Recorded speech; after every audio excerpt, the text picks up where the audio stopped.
Movie Recap Tagalog here. Nagbago ang payak na buhay ni Xiang Chulan nang biglang maglaho ang bangkay ng kanyang lolo na nagdala sa kanya sa nakatagong mundo ng mga tinatawag na outsiders. Hinahabol siya ng malupit na sinister pleasure at nakatagpo rin niya ang mahiwagang si Feng Baobao. Unti-unti niyang natuklasan ang kanyang kapangyarihan at sinaliksik ang nakaraan ng kanyang lolo. Di nagtagal, nalaman niyang ang key apotheosis, ang sining ng pakikipaglaban na minana niya, ay isa sa 8 pinakamataas na kasanayan na pinag-agawan ng marami. Nagsimula ang palabas kay Xiang Chulan na isang batang may nakatagong kapangyarihan na minana mula sa kanyang lolo, si Xiang Jinqing. Pinapagsanay siya ng kanyang lolo upang hasain ang kanyang mga kakayahan, ngunit madalas din siyang sawayin kapag ginagamit niya ito laban sa mga ordinaryong tao.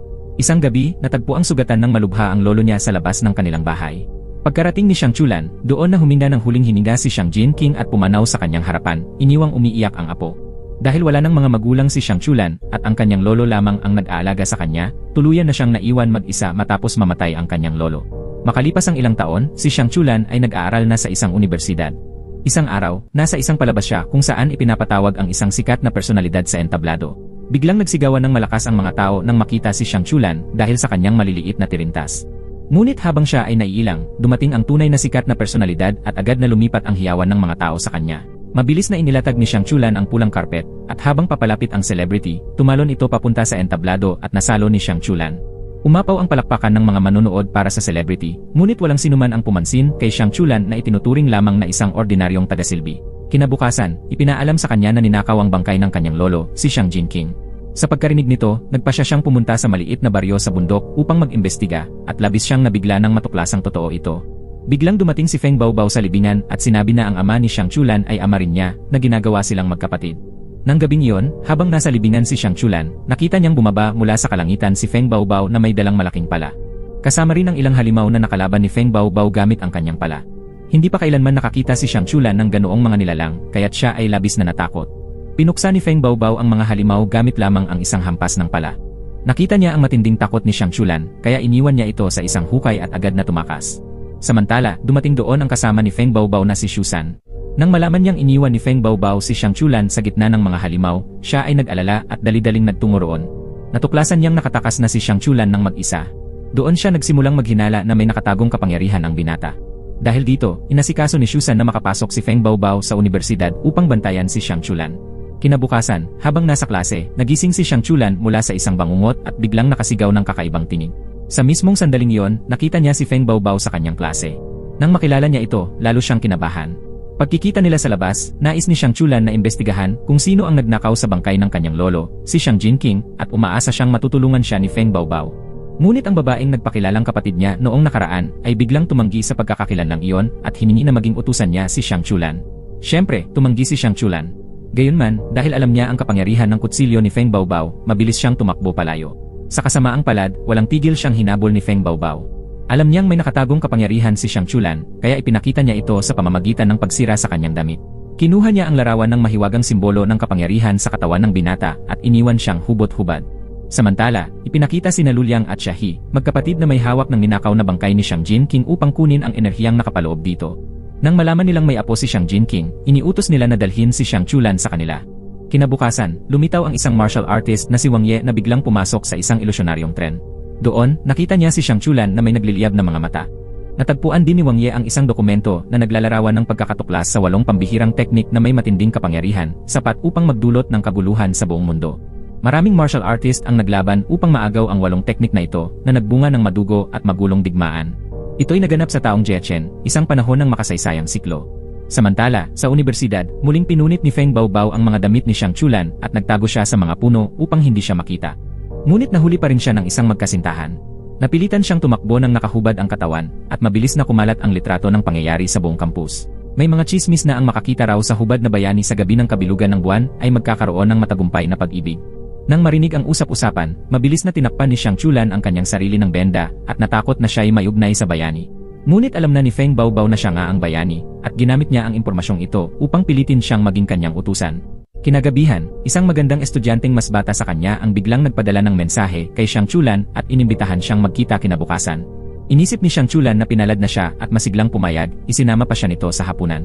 Matapos kumain, tinuruan siya ng dalaga kung paano mag-skateboard at sinadya nitong hawakan ang ulo niya. Dahil dito, nahulog ang loob ni Xiang Chulan, at nang magkamalay siya, nasa isang eskinita na siya na napapaligiran ng mga halimaw. Ang dalaga pala ay si Shahi, at ginamit niya ang pisikal na ugnayan upang manipulahin si Xiang Chulan. Samantala, nalaman ni Xusan at Feng Baobao na nawawala si Xiang Chulan at agad siyang sinimulang hanapin. Dinala naman ni Shahi si Xiang Chulan sa isang peryahan kung saan naroon na ang kanyang mga kasamahan. Doon iminungkahi ni Luliang na suriin muna ni Shahi ang primordial spirit ni Xiang Chulan upang makuha ang kanyang alaala tungkol kay Xiang Jinqing. Habang gumagawa ng hakbang si Luliang, dumating sina Feng Baobao at Xusan.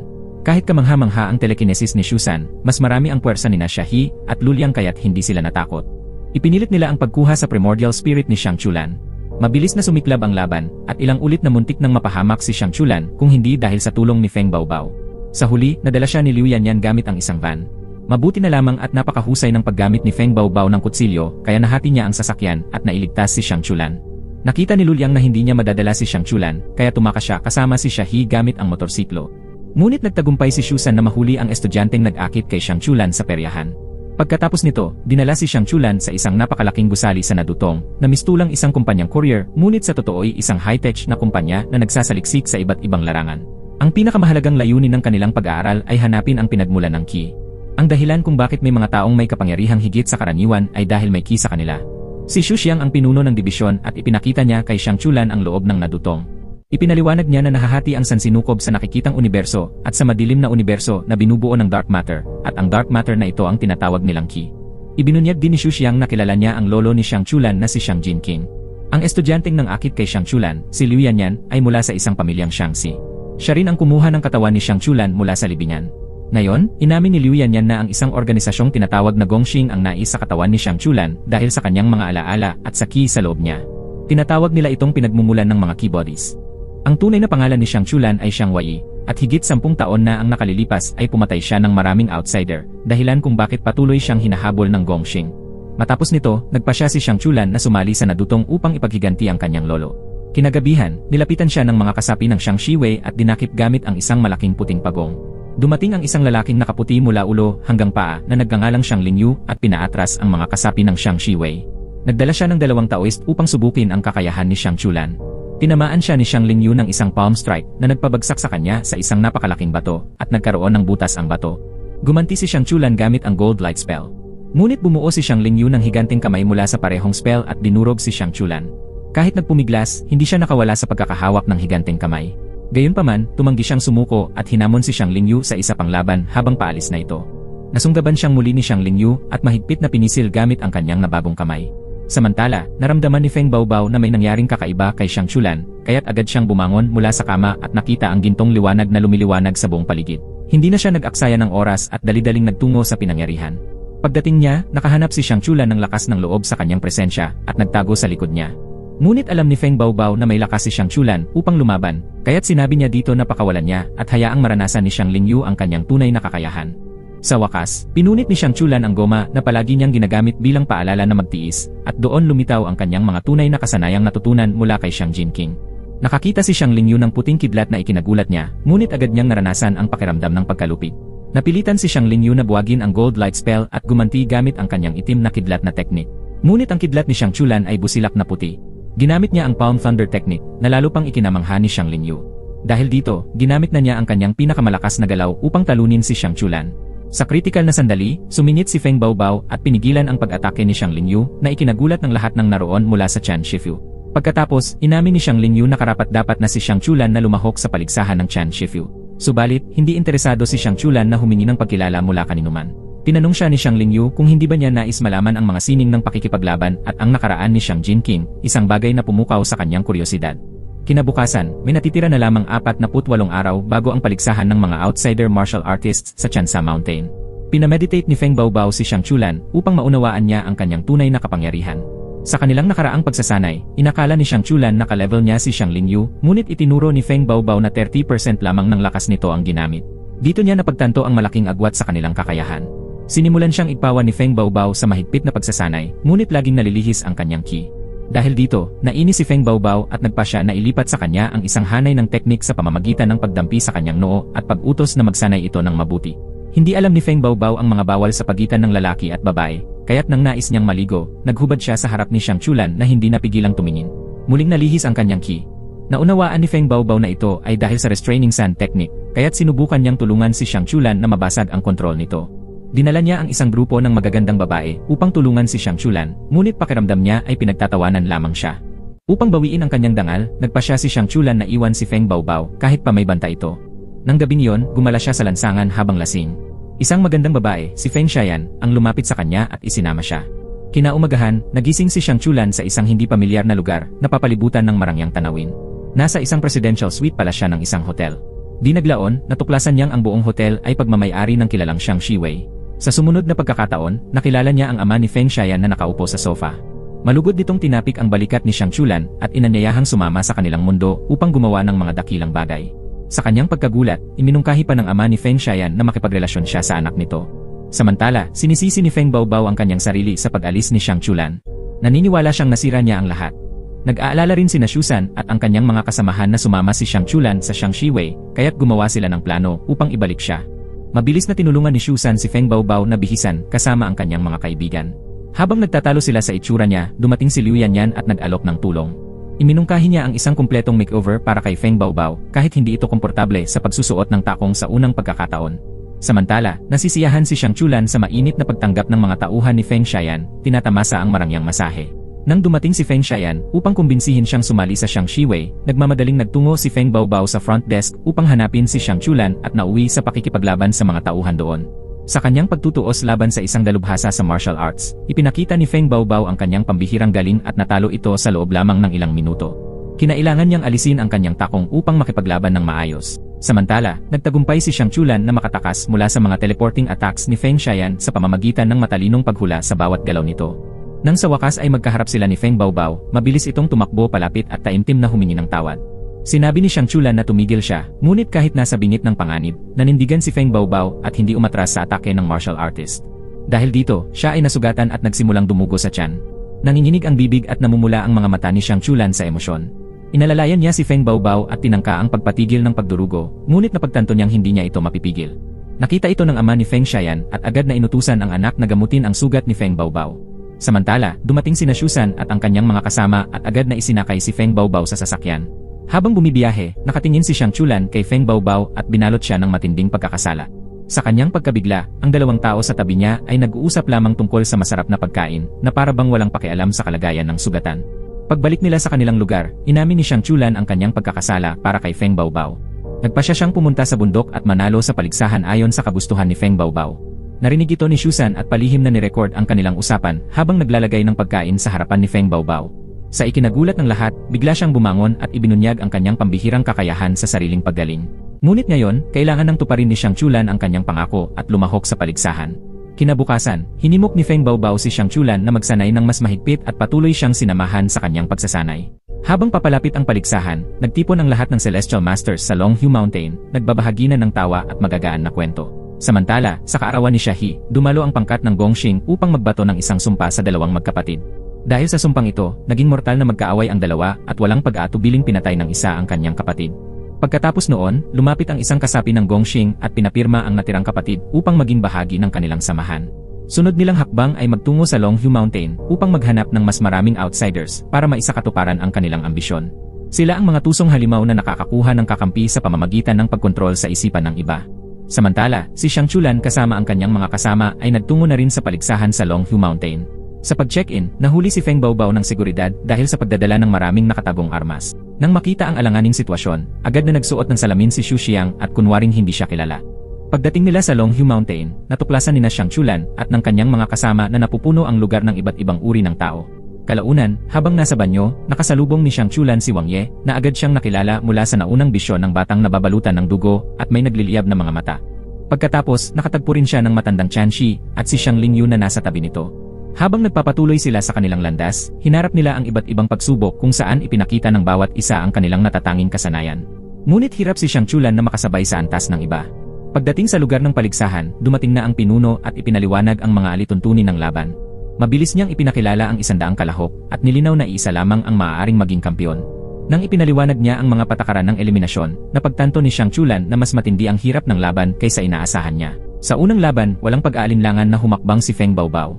Haharapin niya ang isang grupo ng 3 lalaki. Dahil sa kanyang maliit at marupok na itsura, pinagtawanan at nilibak siya ng mga kalaban. Ngunit sa isang iglap, ipinakita ni Feng Baobao ang kanyang mukha na agad na nakilala ng mga lalaki. Noong nakaraan, nakalaban na niya ang tatlong ito at itinapon pa sila sa dagat habang nakakulong sa isang container. Kaya't agad nilang tinanggap ang pagkatalo nang hindi na lumalaban. Sa ikalawang laban, si Red-haired Ren ang sumabak at ipinakita ang kanyang kakaibang kasanayan, nakikipaglaban sa maraming kalaban habang patuloy na nakikipag-usap sa kanyang ina sa telepono. Ipinakita nitong parang laro lamang para sa kanya ang paligsahan. Kasunod nito, pumasok si Wang Ye at hinarap ang kalaban ng walang armas. Mabilis niyang pinabagsak ang kalaban, ipinapakita ang pambihirang lakas. Nahuli ng kanyang pagtatanghal ang atensyon ni Zhu Jeqing. Nagsimulang madama ni Xiang Chulan na hindi pangkaraniwang tao si Wang Ye. Nang sumalang si Zhu Jeqing, ipinakita niyang kaya niyang hulaan ang galaw ng kanyang kalaban bago pa ito gawin. Nagwagi rin siya at nakatanggap ng masigabong hiyawan mula sa mga manonood. Sa huli, nang sumabak si Xiang Lingyu, madali niyang tinalo ang kanyang mga kalaban at nakamit ang panalo. Dumating na ang oras ni Xiang Chulan. Lumabas siya suot ang isang itim na kapa at may seryosong mukha. Idineklara niyang nanunumpa siya sa espiritu ng kanyang lolo na tatalunin niya ang lahat ng alliance na humahabol para maghiganti laban sa kanya. Habang minamanipula niya ang panahon, nagsimulang isipin ng mga tao na siya'y may pambihirang kapangyarihan. Pinaglaban-laban niya ang tatlo niyang kalaban at sinabi na isa lamang sa kanila ang makakapalad na lumaban sa kanya. Nang humarap ang huling kalaban, ginamit ni Xiang Chulan ang kakaibang taktika. Inihagis niya ang kanyang itim na kapa sa kalaban, binugbog ito, at basta na lamang umalis. Dahil sa madayang pamamaraan, nagsigawan at nainsulto sa kanya ang mga manonood. Pagkatapos, ipinakita ni Xiang Chulan kay Feng Baobao ang susunod niyang kalaban sa labas ng entablado. Nag-aalala siya kung paano niya matatalo ang ganoong kalakas na kalaban. Kaya't gumawa ng plano si Feng Baobao at inilibing ang kalaban sa lupa ng gabing iyon. Kaya kinabukasan, nang sumalang si Xiang Chulan, hindi lumitaw ang kanyang kalaban, dahilan upang otomatiko niyang makuha ang kampyonato. Sa susunod na laban, nagharap sina Hidden Dragon at Xiang Lingyu. Una, napabagsak agad ni Xiang Lingyu si Hidden Dragon gamit ang isang mahusay na palm strike. Ngunit matigas ang loob ng kalaban at muling tumayo upang lumaban. Nang makita ang kanyang determinasyon, pinakawalan ni Xiang Lingyu ang kanyang Dark Five Thunders technique at tuluyan ng tinalo si Hidden Dragon. Nang gabing iyon, si Hu Ji, ang malupit na lalaking sumali sa isang grupo matapos patayin ang kanyang kapatid, ay nakaramdam ng matinding pagkagutom sa pagsipsip ng ki ng iba. Una niyang tinarget si Feng Xiayan, ngunit nang mawala siya sa paningin, inatake niya ang sarili niyang kasamahan at sinipsip ang kanyang ki. Samantala, natuklasan ni Xiahi ang ginawa ni Hu Ji at palihim na ibinintang sa iba ang trahedya. May nagsabi sa tabi niya na dapat nilang hanapin si Xiang Chulan upang mabawi ang maliit na piraso ng alaala na maaaring nakaimbak pa sa kanyang isipan. Plano nilang alamin ang nangyari bago pa man ang pagkamatay ng martial artist na pinaslang ni Hu Ji. Kaya't nagpasya silang pumunta sa Longhu Mountain. Sa sumunod na laban, napansin ng lahat na lalo pang gumawa ng kasamaan si Hu Ji sa pamamagitan ng pagsipsip ng ki ng iba. Agad na kumilos si Zhu Jeqing at pinigil siya. Sa wakas, oras na ni Feng Baobao upang makipaglaban. Hindi siya natakot sa kanyang kalaban at madaling nanalo laban dito. Ngunit sa mismong sandaling iyon, nakatanggap ng kakaibang impormasyon si Xiang Chulan. Mula sa alaala ng kanyang lolo, natutunan niya na si Feng Baobao ang siyang responsable sa pagpatay kay Xiang Jinqing. Nagulat sa revelasyong iyon, nakaramdam si Xiang Chulan ng pag-aalinlangan at tila hindi makapaniwala. Tinulungan siya ni Luliang na matagumpay na mailabas ang mga alaala na nasa isipan ng kanyang lolo bago ito namatay. Ngunit hindi pa rin makapaniwala si Xiang Chulan na si Feng Baobao ang pumatay sa kanyang lolo. Mabait ang ugali ni Feng Baobao at hindi kailanman gagawa ng masama sa iba. Bukod pa rito, nang mamatay ang kanyang lolo, 8 o 9 na taong gulang pa lamang si Feng Baobao kaya imposibleng mapatay niya ang isang makapangyarihang tao. Sa puntong iyon, nagreklamo siya na napakalayo sa katotohanan ng kasinungalingang gawa-gawa ni Luliang. Gayunpaman, sinabi ni Luliang na patunayan ito kay Director Xu. Makalipas ang ilang sandali, pinuntahan ni Xiang Chulan si Director Xu at agad niya itong sinaksak ng hindi pinakikinggan. Ngunit lumabas na iyon ay isang kopya lamang ni Xiang Chulan na nilikha ng Gongxin Group sapagkat ang totoong Xiang Chulan ay kararating pa lamang at nakita ang direktor sa ganoong kalagayan. Mula noon, si Director Xu, na matanda na at mahina ang katawan, ay nakaratay sa kama na puno ng sugat. Inaalagaan siya ni Xu Xiang at Feng Baobao. Biglang dumating si Xiang Chulan at diretsong nagtanong kung nasaktan ba ni Feng Baobao ang kanyang lolo. Hindi inaasahan, tumango si Feng Baobao ng walang pag-aalinlangan. Dahil sa kanyang pag-amin, nagalit si Xiang Chulan at muntik na siyang atakihin. Ngunit nagsalita ang direktor, na saksi sa lahat ng nangyayari, tungkol sa mga pangyayaring naganap noong taon ng Jishen. Noong panahong iyon, si Agu, na siya ring si Feng Baobao ngayon, ay kapareho ng anyo niya ngayon. Sa isang pagkakataon, nakilala niya ang pamilya ni Director Xu at nabuo ang isang magandang ugnayan sa kanila. Bagamat masaya ang kanilang buhay na magkakasama, kalaunan ay nabasag din ang samahan. Isang araw, nang bumalik si Agu sa baryo, natuklasan niyang inaapi ng mga tulisan ang kanyang tiya at ang iba pa. Sa unang pagkakataon, naramdaman niya ang matinding sakit at biglang lumitaw ang kanyang matinding kapangyarihan. Sunod-sunod niyang pinaslang ang mga salbahe sa paligid. Noong panahong iyon, bata pa si Director Xu, ngunit hindi siya gaanong nagulat sa madugong tagpong iyon. Para sa kanya, isa lamang iyong kakaibang pangyayari.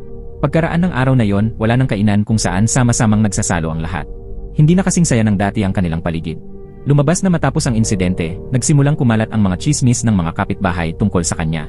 Pinaniniwalaan nilang kahit lumipas ang napakaraming taon, hindi nagbago ang itsura ni Wu, isang bagay na kakaiba para sa karaniwang tao.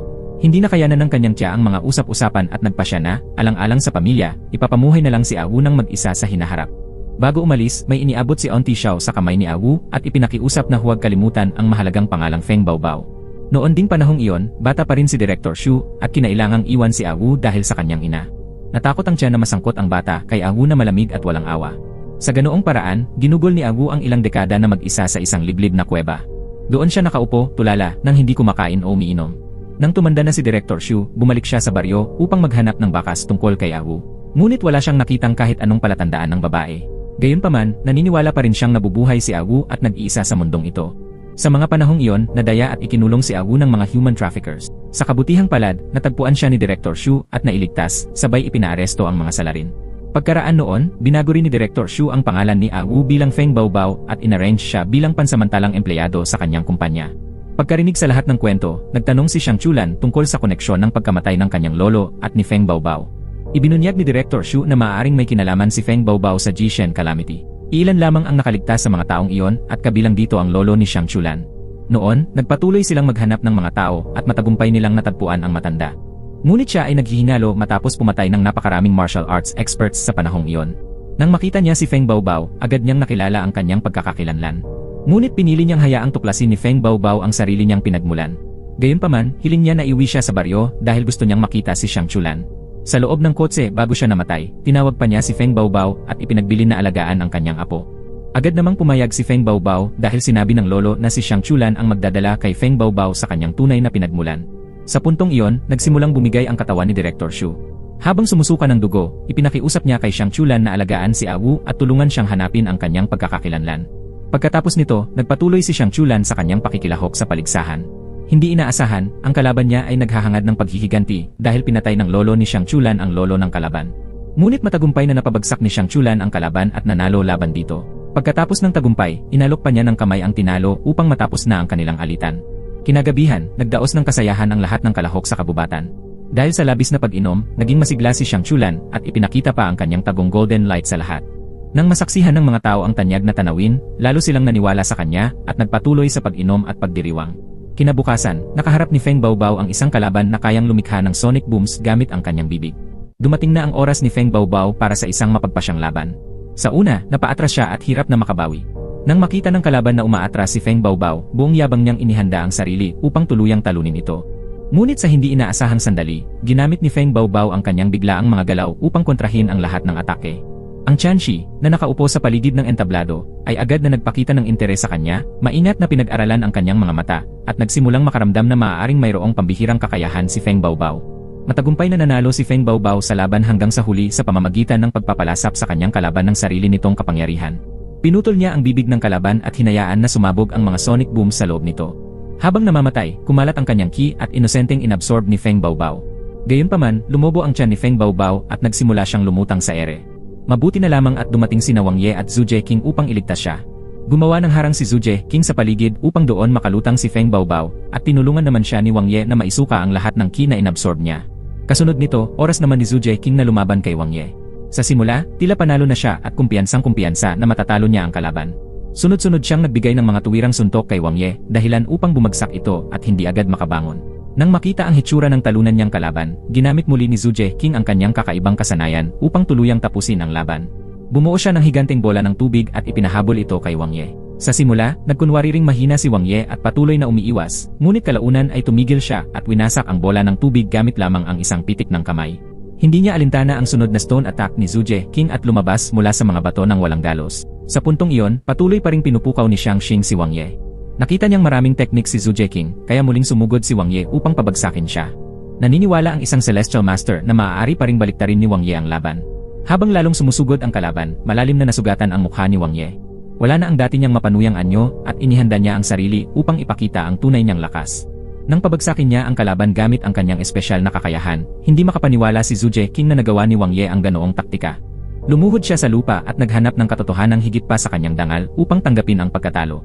Mabilis siyang tumayo at ginamit ang kanyang kakayahan upang tuklasin ang tunay niyang kapangyarihan.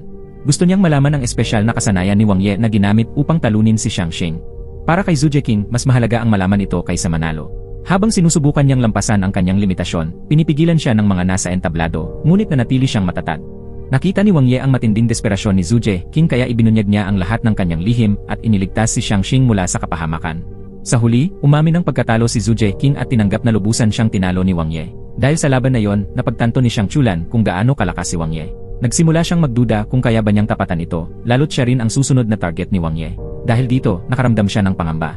Kaya gumawa ng plano si Feng Baobao at tumayo mula sa kanyang upuan upang isakatuparan ito. Sa susunod na laban, si Feng Xiayan ang lalaban, at ang kalaban niya ay walang iba kundi ang pulang ulo na si Jia Shengliang. Habang nag-aayos siya para sa laban, hindi niya inakalang patuloy pa rin itong nakikipag-usap sa telepono at hindi siya pinapansin. Wala nang balak makipagtalo si Feng Xiayan. Naghanda siya at nagpa siyang manalo sa laban upang mapasaya ang kanyang ama. Ngunit bago magsimula, napansin niyang nakikipag-usap pa rin si Jia Shengliang sa kanyang ina sa telepono. Dahil sa kawalang galang na yon, itinapon ni Feng Xiayan ang kamao niya at pinabagsak ang telepono ng kalaban, pinaalalahanan siyang mag-focus sa laban. Ipinaliwanag naman ni Jia Shengliang na kapag ibinaba niya ang tawag, mag-aalala na naman ang kanyang ina. Mas inuna pa rin niya ang kanyang ina kaysa sa laban. Ipinasa pa niya ang telepono sa katabi niya. Sa entablado, tahimik na inilabas ng ama ni Xiayan ang kanyang sariling telepono at ibinagsak iyon, hinayaang ipagpatuloy ni Jia Shengliang ang tawag. Pagkatapos, sinabi ni Jia Shengliang sa kanyang ina na nakikipaglaban siya sa isang babae. Nang marinig iyon, iginiit ng ina niya na pumunta siya sa isa pang blind date. Pagkababa ng tawag, itinapon na niya ang telepono at opisyal na sinimulan ang laban. Sa umpisa, naging mahirap na kalaban si Feng Xiayan para kay Jia Shengliang.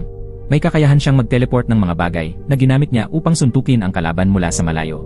Naging mas kapanapanabik ang laban nang gamitin na rin ni Jia Shengliang ang kanyang kakayahang manipulahin ang mga bagay. Pareho na silang nakakapag-atake mula sa malayo. Nagpatuloy ang matinding labanan sa pagitan ni Jia Shengliang at Feng Xiayan. Wala sa kanila ang gustong sumuko. Sabay-sabay silang bumagsak ng ilang ulit at kapwa na puno ng sugat. Nag-alala ang ama ni Xiayan sa kalagayan ng kanyang anak at hinimok siyang sumuko. Ngunit tumanggi si Feng Xiayan. Determinado siyang ipagpatuloy ang laban at manalo.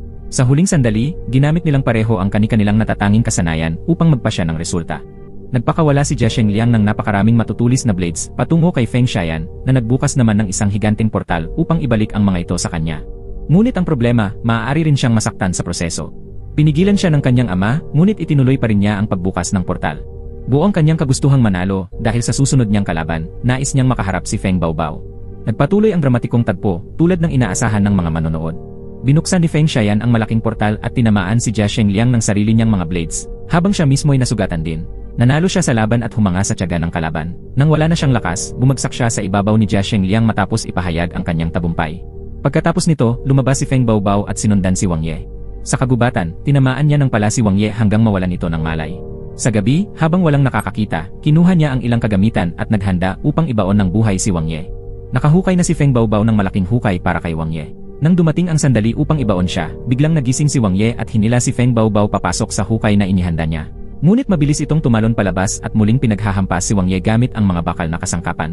Plano niyang ibaon ito upang hindi na makalaban si Wang Ye kinabukasan laban kay Xiang Chulan. Magdamag silang naglaban. Patuloy na sinusubukang tumakas si Wang Ye, ngunit mahusay din si Feng Baobao sa pagtugis sa kanya sa bawat pagkakataon.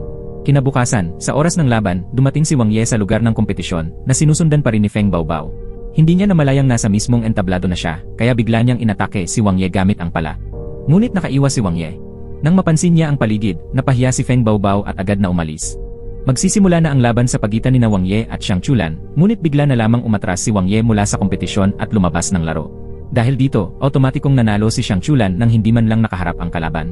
Sumunod na laban naman ang isinagawa. Sa pagkakataong ito, kapatid ni Feng Xiayan ang nakipaglaban kay Wang Bing na may taglay na masasamang kapangyarihan. Sa pag-akyat ng kapatid sa entablado, patuloy siyang nakipagsagupa, ngunit hirap na hirap at kalaunan ay bumagsak, hindi na kayang ipagpatuloy ang laban. Nang makita ng ama ang kanyang anak na sugatan at patuloy pang binubugbog, hindi na niya kayang tiisin at muntik nang makialam, ngunit pinigilan siya ng isang tao sa tabi niya.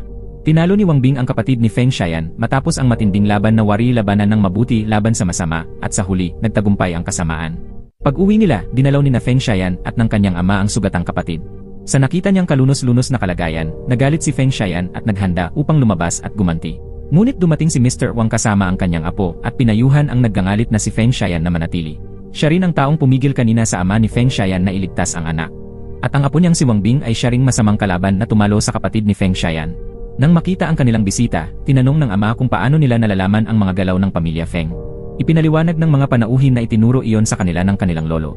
Nang nanatiling nag-aalinlangan ang ama, ibinunyag pa ni Mr. Wang na ang lolo ni Xiang Chulan ay hinabol noon, ngunit ang kanilang lahi ay patuloy na nabuhay sa karangalan dahil ipinagtanggol nila ang mga inapo ng pamilya Feng.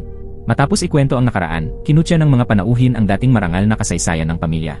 Sa nadinig, naggalit ang kamao ng ama ni Feng Xiayan, ngunit sa kabila ng lahat ay nilunok niya ang kanyang pride at nangakong magiging tapat sa kanila.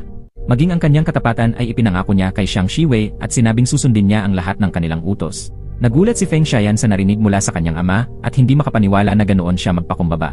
Tila may nalalaman si Mr. Wang na lihim tungkol sa pamilya Feng na hindi dapat mabunyag dahil kung hindi, tuluyang mabubura ang natitirang karangalan ng kanilang pamilya sa mundo. Pagkaraan nito, natalo ni Feng Baobao si Feng Xiayan at umabante sa susunod na laban kung saan makakalaban niya si Xiang Chulan. Ngunit sa katotohanan, hindi ito totoong laban, isa lamang itong palabas kung saan kunwari inasugatan agad si Feng Baobao sa unang suntok ni Xiang Chulan at bumagsak sa lupa. Dahil dito, nagalit ang mga manonood at sinabing peke ang laban. Humiling sila ng match feedback dahil malinaw na ito ay isang fixed match. Pagkatapos noon, laban naman ni Wang Bing ang sumunod. Mas makapangyarihan si Xiang Lingyu kaysa kay Wang Bing kaya't madali niya itong natalo at pinarusahan ng mabigat. Pinalo niya ito ng paulit-ulit gamit ang kanyang higanteng mahiwagang kamay. Sa wakas, dumating na ang araw ng finals. Magkakaharap sina Xiang Lingyu at Xiang Chulan sa laban para sa kampeonato. Sa pagkakataong ito, isa lamang ang mananatiling nagwagi. Pagdating ng oras, buong kumpiyansang pumasok si Xiang Lingyu sa arena. Tanging si Xiang Lingyu lamang ang sinisigawan ng suporta ng mga manonood habang sinisiraan si Xiang Chulan. Paalala ni Xiang Lingyu sa kanyang kalaban, isa lamang sa kanila ang mananatiling nakatayo. Ngunit nanatiling tahimik at matatag si Xiang Chulan. Nang magsimula ang laban, hindi na siya nagpakita ng kawalang pakialam. Mabilis niyang nahuli ang spell ni Xiang Lingyu sa mismong oras. Napansin ni Xiang Lingyu ang pagbabagong ito at naramdaman niyang ibang-iba na ang kanyang kalaban kaysa dati. Kapwa naghanda ang dalawang panig na gamitin ang kanilang natatanging kasanayan para sa isang matinding sagupaan. Pinagmasdan ni Xiang Lingyu ang mabilis na pag-unlad ng kalaban at bahagyang humanga. Ngunit nang maging pantay na ang laban, nagpasya siyang pakawalan ang kanyang pinakamalakas na galaw. Pareho silang may kakayahang gumamit ng kidlat, ngunit mas malakas ang kay Xiang Chulan sa pagkakataong ito. Tumilapon si Xiang Lingyu at bumangga sa pader. Pagkatapos, gumamit si Xiang Lingyu ng isang maruming pakana. Nang makita ng mga nanonood ang nakakatakot na spell na pinakawalan niya, nakaramdam sila ng matinding takot. Maging si Xiang Chulan ay biglang kinabahan nang makita ang itim na bagay na lumabas mula sa kamay ng kalaban. Malapot itong bagay na pumigil sa kanya. Bago pa siya makakilos, inatake siya agad ni Xiang Lingyu at nasugatan. Nang makatayo si Xiang Chulan, inamin niyang mas malakas nga si Xiang Lingyu. Ngunit ipinahayag niya ang kanyang totoong nararamdaman na kahit kinilala niya ang lakas ng kalaban, determinado pa rin siyang gamitin ang mga bagong teknik na kanyang natutunan. Ginamit niya ang kanyang kidlat upang makawala sa itim na bagay at pinabilis ang kanyang mga galaw. Parang kidlat siyang gumalaw sa buong entablado. Bagamat hinangaan ni Xiang Lingyu ang kanyang diwa, nanatili pa rin siyang nakatuon sa pagkatalo sa kanya sa loob ng 5 minuto. Gumamit siya ng espesyal na galaw upang itapon si Xiang Chulan, ngunit hindi niya inaasahang siya mismo ang biglang nabitag sa sariling black mud ni Xiang Chulan na mahigpit siyang hinawakan sa lugar. Si Xiang Chulan, habang dumaranas ng matinding sakit, ay desperadong sinasabi sa sarili na manatiling gising. Sa kanyang isipan, naririnig niya ang mga aral na minsang ibinahagi ng kanyang lolo, at sa bagong lakas ng loob, nabasag niya ang mga tanikala sa kanyang harapan. Habang parehong bumagsak sa lupa ang dalawang mandirigma, napagtanto nilang nagbabanggaan ang kanilang magkasalungat na puwersa ng harapan. Maliwanag na kung sino man ang makakayanan ang banggaang iyon, siya ang magwawagi. Sa huli, matagumpay na nagamit ni Xiang Chulan ang kanyang kakaibang kasanayan at natalo si Xiang Lingyu. Sa sandaling iyon, nawala ang kayabangan ni Xiang Lingyu at inamin niyang maaaring hindi kasing husay ng kay Xiang Chulan ang kanyang talento. Gayunpaman, nagpasya pa rin siyang ibigay ang lahat upang talunin ang kalaban. Subalit, sa isang mapait na kapalaran, siya ay tinamaan ng sarili niyang balik sa lakay at tuluyang bumagsak. Si Feng Baobao, nang makita ang tagumpay ni Xiang Chulan, ay napasigaw sa tuwa at nagpalakpakan para sa kanya. Pagbalik sa kanilang tahanan, nalaman ni Xiang Lingyu mula sa kanyang guro na ang kinalabasan ng laban ay bahagyang naapektuhan ng mismong pakikialam ng guro. Ipinahiwatig nito na sadyang inayos niya ang mga pangyayari na humantong sa pagkatalo ni Xiang Lingyu. Pagkatapos ng paligsahan, nagtipon ang mga Celestial Master upang ihandog ang gantimpala kay Xiang Chulan bilang kampiyon. Ngunit, nang kanilang gawin ito, ikinagulat nila na wala siyang interes sa gantimpala. Hayagan niyang inanunsyo na hindi niya tatanggapin ang premyo. Ang Celestial Master, nang makita na hindi pinahahalagahan ang kanyang itinatanging gantimpala, ay napabuntong hininga ng pagkadismaya. Sa puntong iyon, dali-daling lumapit si Xiang Lingyu upang tanggapin ang regalo sa ngalan ni Xiang Chulan. Matapos ang mga pangyayari, nagpasya si Xiang Chulan na sundan ang Celestial Master pabalik sa kanyang tahanan. At pagkasara ng pinto, agad siyang inutusan ng Celestial Master na hubarin ang kanyang damit upang maligo at magbago bago dumulog sa pagsamba sa mga ninuno ng Longhu Mountain. Habang naghihintay sa labas si Feng Baobao, abala naman si Xiang Chulan sa pagtanggap ng Xia Xindu mula sa kanyang guro. Nang makabawi na siya sa sarili, inayos niya ang kanyang gamit at tinanong ang guro tungkol sa katotohanan sa likod ng Jishen Rebellion. Ipinaliwanag ng matanda ang ilang nakatagong katotohanan at saka ipinahayag ang kanyang intensyon na gawing tagapagmana si Xiang Chulan. Sa labas, labis ang kagalakan ni Feng Baobao para kay Xiang Chulan na nakikita ang kanyang malaking pag-usad. Samantala, sinimulang paganahin ni Gongxing ang kanilang mga puwersa upang salakayin ang Longhu Mountain. Naghahanda sila para sa isang malaking kaguluhan at hinihikayat ang ibabatay sa mga naging kilos ng lolo ni Xiang Chulan noong nabubuhay pa. Si Feng Baobao, na may malabong alaala ng kanyang nakaraan, ay madaling nahulog sa patibong ng mga tao ni Gongxing na interesado kung bakit nananatiling bata ang anyo niya kahit lumipas na ang maraming taon. Habang tinuturuan ng Celestial Master si Xiang Chulan ng kanyang mga sikreto, narinig ni Feng Baobao na nasa labas lamang ng pintuan ang isang nakakatakot na sigaw. Dali-dali siyang tumakbo upang tingnan, ngunit agad siyang napalibutan ng mga umaatake. Kinuha nila siya palabas ng bakuran ng Celestial House. Pinangunahan nitong tiyanhang ang mga puwersa ni Gongxing upang atakihin siya. Sa kabila ng walang humpay na paglusob, nagawa pa rin ni Feng Baobao na ipagtanggol ang sarili ng mahusay. Samantala, napansin ni Xiang Lingyu ang kabuluhan at natuklasang siya man ay tinutugis ng mga tauhan ni Gongxing. Habang siya ay susugod na, biglang naparalisa ang kanyang espiritual na kapangyarihan. Sa sandaling yon, dumating si Senior Liu handang harapin ang Gongxing. Sa pagdating ng kanilang panibagong kalaban, nagsitakas ang mga tauhan ng Gongxing, ngunit nag-iwan sila ng patibong upang akitin sina Senior Liu at Xiang Lingyu palabas ng bakuran ng Celestial House. Naisa ng tulungan ni Senior Liu si Xiang Lingyu, ngunit bigla siyang hinarangan ng apat na pinakamalakas na mandirigma ng Gongxing. Determinado siyang huwag hayaang makatakas ang mga ito. Samantala, dumating si Xiaohe at dinala si Xiang Lingyu palayo. Malinaw na may nakaraan siya kay Xiang Lingyu batay sa paraan ng kanyang malagim na pagtingin dito. Ngayon, naiwan si Senior Liu na nag-iisa laban sa pinakamapanganib na mandirigma ng Gongxing. Pinalabas niya ang kanyang buong kapangyarihan upang takutin ang mga kalaban. Samantala, sa loob ng Celestial House, ayaw nang tanggapin ni Xiang Chulan ang mga turo ng Celestial Master. Sinabi niyang patuloy siyang nilalabanan ng sariling pagdududa at pananagutan na nagiging hadlang upang lubos niyang matanggap ang mga aral. Kaya't dali-dali siyang sumabog palabas ng pintuan at nahulog mula sa bahay, bumagsak sa lupa sa ibaba. Ang Celestial Master, galit sa biglang pag-alis ni Xiang Chulan, ay lumabas na may dignidad ngunit piniling iwan siya dahil sa pagkainis. Tumungo siya upang harapin ang mga umatake mula sa Gongxing. Doon, narinig ni Xiang Chulan ang mga kakaibang ingay sa malayo at napagtanto niyang may mali. Agad niyang kinuha si Shusan at nagmadaling hanapin si Feng Baobao. Samantala, nakarating na ang mga tao ni Gongxing sa Longhu Mountain at nagsimula ng kaguluhan. Mismong ang Celestial Master ang dumating sa lugar upang ibalik ang kaayusan. Mabilis niyang pinabagsak ang ilan sa mga manggugulo mula sa Gongxing. Ang mga natira ay nagpilit pang lumaban. Nais nilang turuan ng leksyon ang matanda, ngunit kahit magsama-sama sila, hindi pa rin sila nagtagumpay at napilitang umatras, napagtanto nilang hindi nila siya kayang talunin. Napakalaki ng kapangyarihan ng guro at wala ni isa man ang makalalaban sa kanya. Samantala, dinala ni Xiaohe si Xiang Lingyu sa isang liblib na lugar. Hindi inaasahan ni Xiaohe na iniisip pa rin ni Xiang Lingyu ang pagsagip kay Senior Liu. Naiinis, sinabi niyang tigilan na ang pag-aalala sa iba. Nang manatiling matatag si Xiang Lingyu, sinubukan siyang ilihis ni Xiaohe sa pamamagitan ng malapit na pang-akit. Gayunpaman, hindi nakayanan ni Xiang Lingyu ang hindi inaasahang lapit at halatang nabalisa. Habang nagpupumilit siyang lumayo, lalo pang pinaigting ni Xiaohe ang kanyang pang-akit. Sinisikap niyang muli na kumbinsihin si Xiang Lingyu na bumalik sa kanilang relasyon. Iniwan siya noon ni Xiaohe nang walang kahit man lang paalam. Ngayon nais niyang bumalik, ngunit hindi na ito gusto ni Xiang Lingyu. Nabigla siya at nalito, at habang sila'y nagkakahalo, biglang nagpakita mula sa malapit na puno ang Celestial Master, na palihim na nanonood at nagdagdag pa ng mga mapang-udyok na salita. Napatigil si Xiang Lingyu sa sitwasyon at wala siyang nagawa kundi kumawala. Pagkatapos noon, nagbitiw pa ang Celestial Master ng ilang mapagbiro, ngunit mapang-asar na komento kay Xiaohe bago siya umalis, iniwan silang dalawa muli ni Xiang Lingyu. Samantala, hinarap ng grupo ng Gongxing ang sarili nilang hamon. Nang makita nila ang makapangyarihang pag-atake ni Senior Liu, hindi nila ito na kayang kontrahin. Habang naghahanda silang ipagpatuloy ang kanilang pagsalakay, biglang lumitaw ang guro at pinigilan sila, iniwasan ang karagdagang pinsala. Hindi na kayanan ng mga tauhan ng Gongxing ang kanyang presensya, kaya't napilitan silang tumakas. Ngunit nagkaroon ng bagong suliranin, si Senior Liu mismo ay nalugmok sa sobrang paggamit ng kapangyarihan at nilamon ng kanyang madilim na anyo ang kanyang katawan. Wala na siyang kontrol sa sariling kamalayan. Kaya't una, kinuhanan siya ng video ng guro habang nagwawala at pagkatapos ay pinaalalahanan siya sa kanyang tunay na pagkatao. Samantala, dumating si Xiang Chulan sa lugar matapos marinig ang kaguluhan, kung saan nasaksihan niya si Shen Chong na umaatake sa Hidden Dragon. Bagaman bugbog na bugbog, patuloy na lumalaban si Hidden Dragon upang ipagtanggol ang kanyang kasintahan.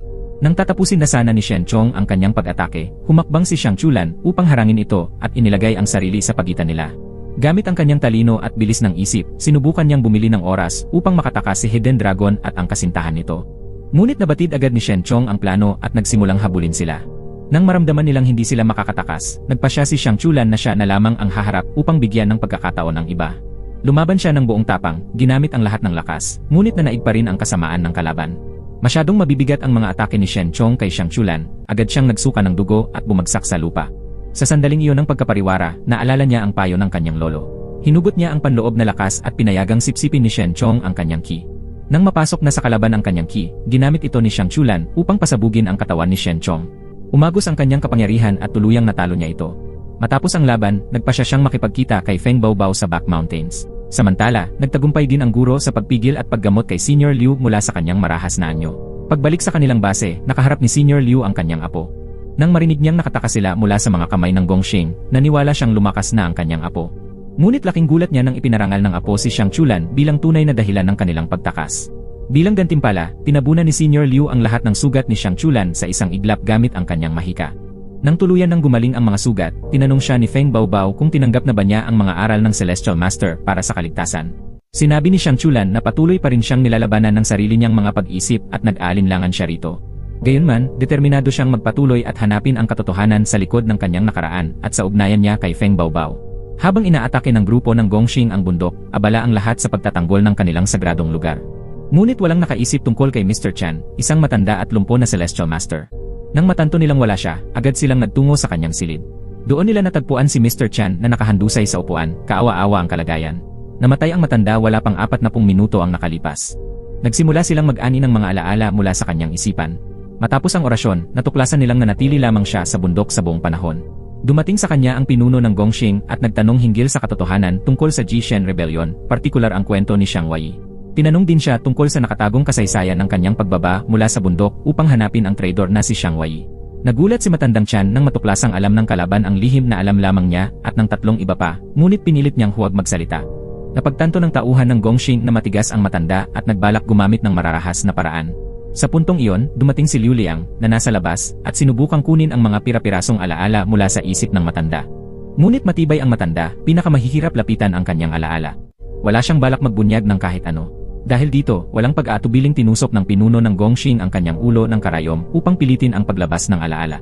Ilang araw ang lumipas at bumagsak ang malakas na bagyo mula sa kalangitan. May mga taong naglalakad-lakad sa lansangan. Maging ang ilang kasapi ng Gongxing na nakatakas ay biglang tinamaan ng unos. Ito ay likha ng guro na palihim na bumababa mula sa bundok. Galit siya sa pagkamatay ni Mr. Chan at naghihiganti ngayon laban sa bawat kasapi ng Gongxing. Pagkatapos noon, nakatagpo ng matandang guro ang isang dating kasapi ng Gongxing. Ayon sa lalaki, tinalikuran na niya ang grupo at kinamumuhian na ang mga ito. Ngunit nakatuon lamang ang matanda sa kanyang pakay, ang makaharap ng personal ang pinuno ng Gongxing.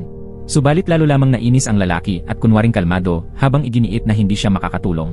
Sa sandaling iyon, sumulpot ang isang tagawalis at ginulo ang sitwasyon. Isa rin siya sa mga naroroon noong sinalakay ang bundok. Kaya't pinilit siya ng guro at nakuha ang impormasyon tungkol sa mga katulong ni Gongxing, 4 na masasamang tao na mahilig maglaro sa isipan ng iba. Samantala, nais magpaalam ni Xiang Lingyu sa guro sapagkat siya ay maglalakbay upang hanapin muli ang kanyang sarili sa pag-iisa.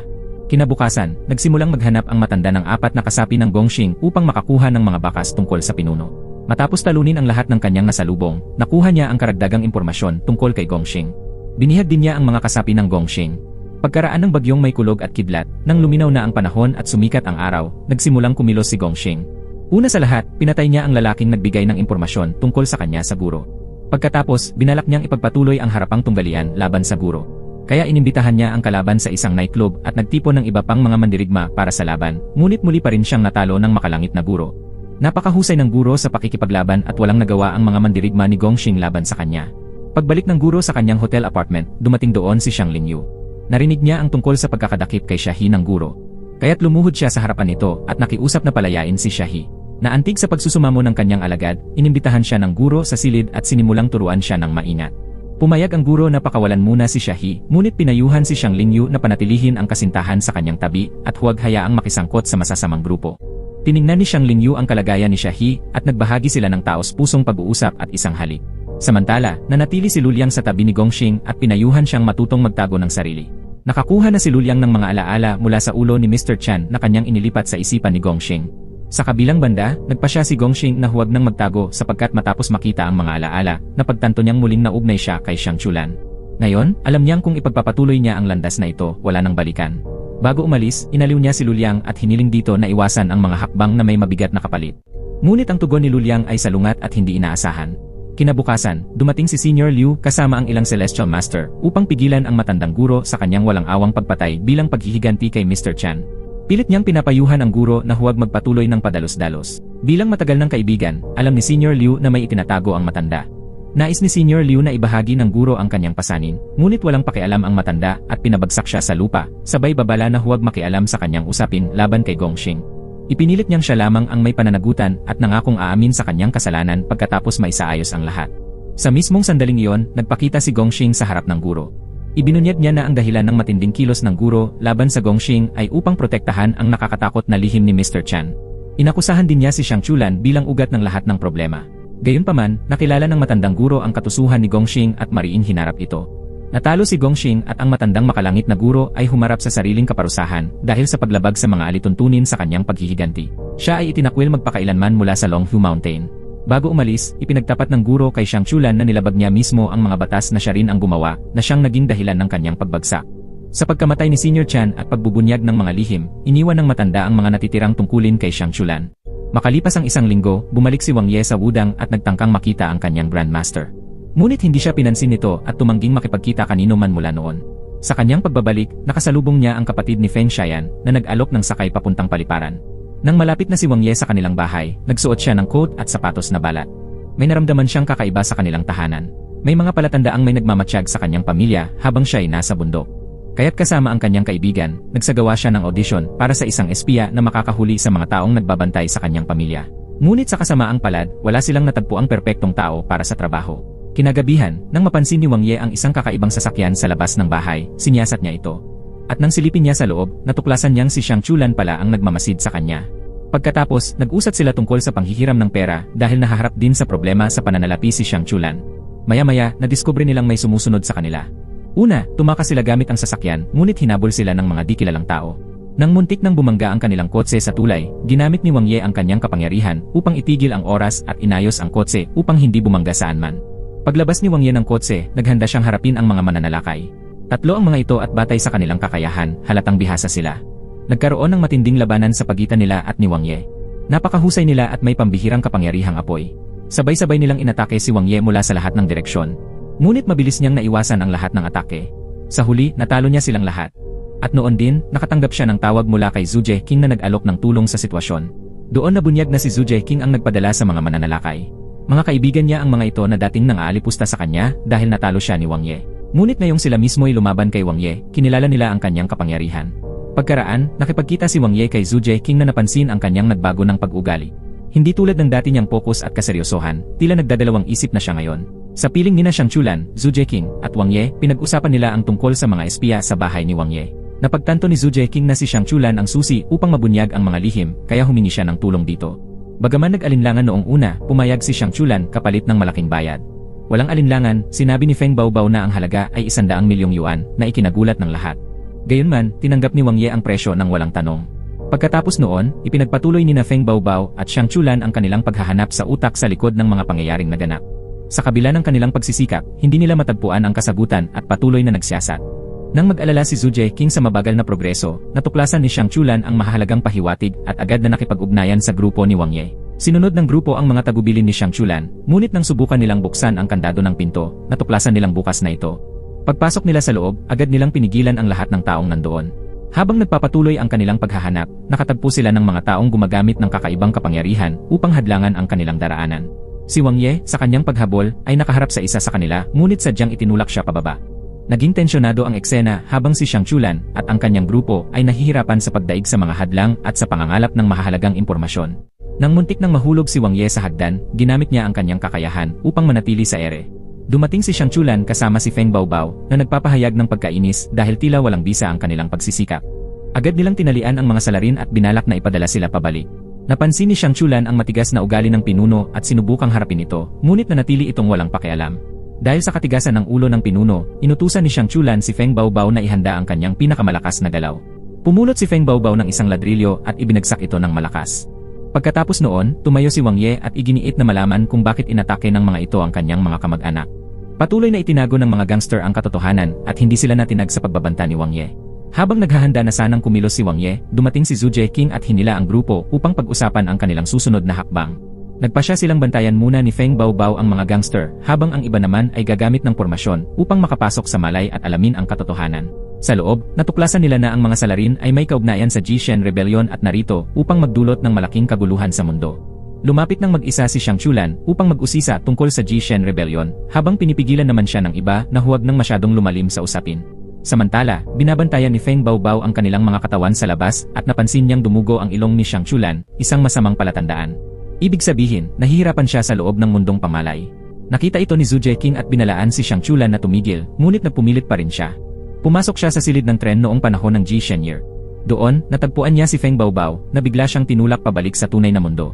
Parang iniligtas pa nga ni Feng Baobao si Xiang Chulan mula mismo sa loob ng kanyang isipan. Sa labas, nang bumalik na ang mga kaluluwa ng tatlo sa kanilang katawan, tinitigan ni Xiang Chulan si Feng Baobao ng may lungkot at pananahimik. Ngayon, alam na ng grupo ang tunay na pagkakakilanlan ng kanilang kaaway, ang nais muling ulitin ang Jishen Calamity. Pagkatapos nito, tumanggap ng pera si Xiang Chulan mula kay Wang Ye upang tulungan siyang hanapin ang mga espiya sa kanyang bahay. Pagkaraan, naghanda siyang ayusin ang sitwasyon. Tinipon niya ang mga gangster upang linawin ang hindi pagkakaunawaan at ibinigay sa kanila ang perang ipinagkaloob ni Wang Ye. Nang gabing iyon, nakipagkita si Xiang Chulan kay Luliang sa isang lugar, ngunit biglang dumating ang ilang tao upang dakpin si Luliang. Bago siya mahuli, hiniling ni Luliang kay Xiang Chulan na magsuot ng maskara upang maitago ang kanyang pagkakakilanlan at pagkatapos ay iniabot niya rito ang isang alaala. Matapos noon, nahuli at labis na binugbog si Luliang. Dinala siya sa tahanang ninuno ng pamilya Lu kung saan ikinulong siya sa isang kuweba at muling pinahirapan ng labis. Hinarap siya ng matanda na siya palang lolo ni Luliang. Buong pa siya nitong pilitin si Luliang na ibunyag ang mga sikreto tungkol sa 8 himala na inilantad nina Xiang Jin King at Mr. Chan bago sila namatay. Sa isang pagbabalik-tanaw, ipinakita na ikinulong ng lolo Lu ang isang babae sa kuweba ng kanilang bahay sa loob ng maraming taon. Sa tuwing may ipinapanganak na bata sa kanilang angkan, dinadala niya ito sa babaeng iyon at pinapainom o iniiniksyonan ng dugo ng babae sa kanyang mga supling. Isang kaugalian iyon upang mapasa sa kanyang angkan ang kapangyarihan ng babae. May kakayahan ng matandang babae na bumasa ng isipan at kumuha ng mga alaala. Ganoon din ang ginawa ng lolo kay Luliang nang siya'y bata pa. Makalipas ang ilang taon, ipinakita si Luliang at ang isang dalagita na si Xiao Wan na matalik niyang kaibigan. Lahat ng bagay ay ibinabahagi nila sa isa't isa at magkasama silang naglalaan ng oras hanggang gabi. Isang gabi, habang nagmamadali silang umuwi matapos maglaro, biglang binura ni Xiao Wan ang lahat ng alaala ni Luliang tungkol sa kanilang laro sa sasakyan. Sa panahong iyon, nadiskubre ni Luliang ang lihim ng Ming Soul Technique, isang mahigpit na tagong kasanayan ng pamilya Lu mula sa ibang mundo. Natutunan ito ni Xiao Wan mula sa matandang babaeng ikinulong sa kuweba. Kinalaunan, palihim na pumasok si Xiao Wan sa bodega ng alak upang hanapin ang babae. Nang malaman ng matandang babae na si Xiao Wan ay isang inapo ng pamilya Lu, binalaan niya itong huwag nang bumalik o haharapin nito ang mabigat na kaparusahan. Ngunit hindi siya pinakinggan ni Xiao Wan. Biglang nakaisip ng plano ang matanda. Inilipat niya ang lahat ng kanyang alaala sa isipan ni Xiao Wan at iniwan ang alaala ng dalagita sa kanyang luma at marupok na katawan. Kaya nang lumabas si Xiao Wan mula sa bodega, kapansin-pansin ang kanyang pagbabago. Tahimik na umalis si Xiao Wan. Hindi alam ni Luliang ang kanyang paglisan at tinangkang sundan siya. Ngunit ang matandang mangkukulam na nasa katawan ni Xiao Wan ay ginamit ang kanyang kapangyarihan upang manipulahin ang isipan ni Luliang at pinilit itong itulak siya mula sa isang bangin. Gusto niyang ipakita na patay na si Xiao Wan upang hindi na siya hanapin ng pamilya matapos siyang umalis. Nang malaman ng lolo ang trahedya, labis siyang nalungkot. Gayunpaman, dahil sa mahalagang dugo ni Luliang, pinili niyang ikulong ito pansamantala. Matagal na panahon ang ginugol ni Luliang sa kulungan habang nagpaplano ng pagtakas. Sa huli, nakakuha siya ng susi at nakatakas mula roon. Pagkatapos, sumama siya kay Gongxing upang ipagpatuloy ang investigasyon tungkol sa kapalaran ni Xiao Wan.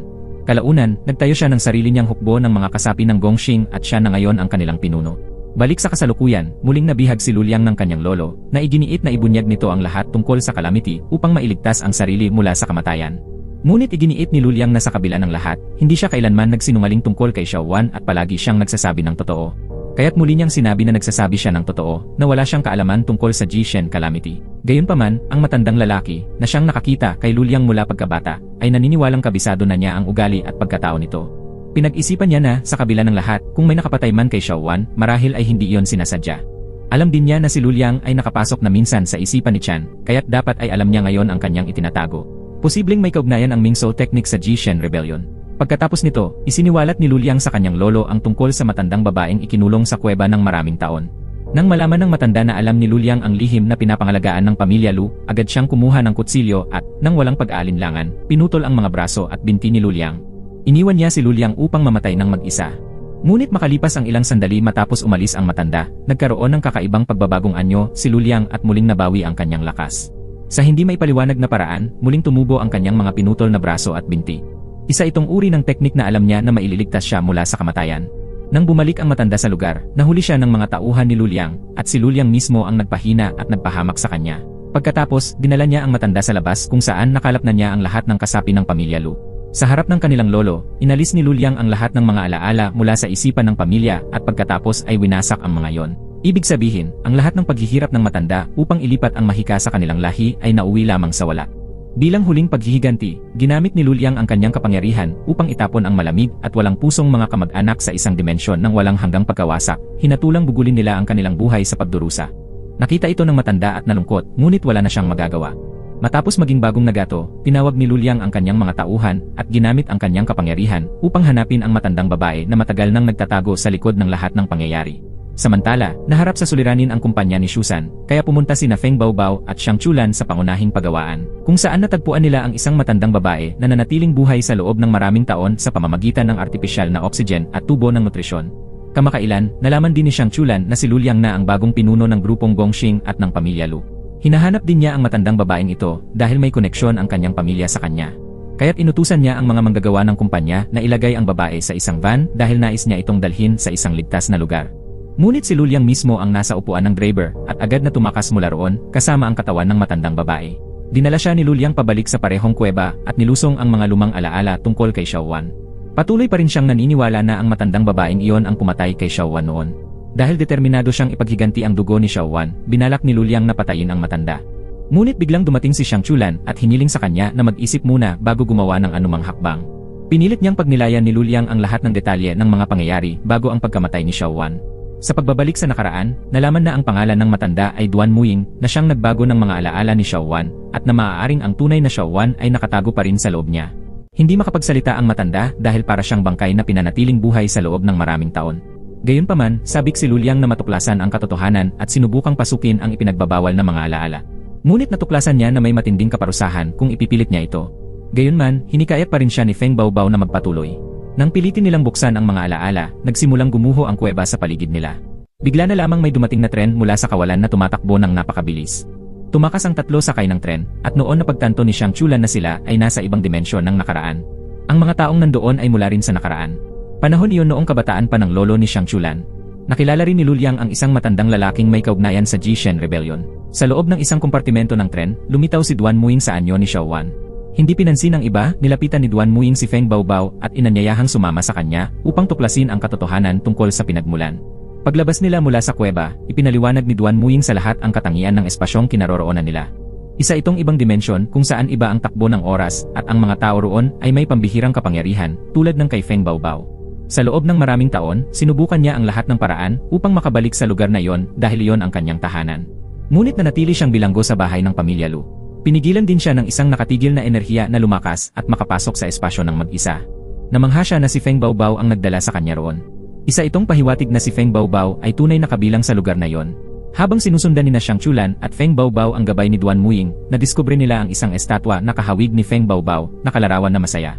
Gamit ang katawan ni Xiaowan, ikinuwento ni Duan Muying ang mga pangyayari noong nakaraan at nagbalak na ibalik ang lahat ng nawalang alaala ni Feng Baobao. Hiningi niya kay Xiang Chulan na maghintay sa labas dahil mahaba ang proseso ng pagbabalik ng lahat ng alaala. Bagaman nakaramdam si Xiang Chulan ng pagdududa, pinayagan pa rin niya si Feng Baobao dahil sabik itong mabawi ang kanyang mga alaala.